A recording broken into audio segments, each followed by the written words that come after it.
In the Bible, many people received the announcement of the good news of Jesus' birth, but one spectacular birth announcement stands out above them all.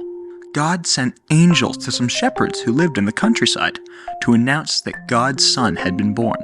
In an awesome display of heavenly light, a choir of angels sang about the glory of God. It was an incredible sight.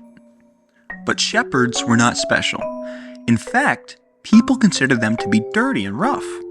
Shepherds were usually poor, uneducated hired hands who would protect sheep that belonged to people who were wealthy enough to own them. They even slept on the ground with the sheep, which, by Jewish standards, made them unclean. If you were throwing a party, you probably would not have invited shepherds.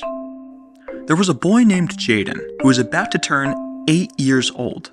He and his parents lived in a small but comfortable home.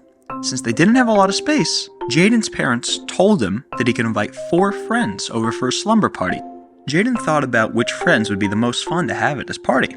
He also thought about who would bring the best gifts. And he thought about which friends would behave in ways that his parents would approve of. Jaden was selective about who he invited to his party.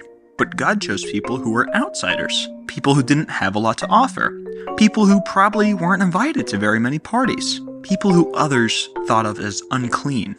God gave them the most amazing announcement ever given, and included them in the most important celebration in the history of our world.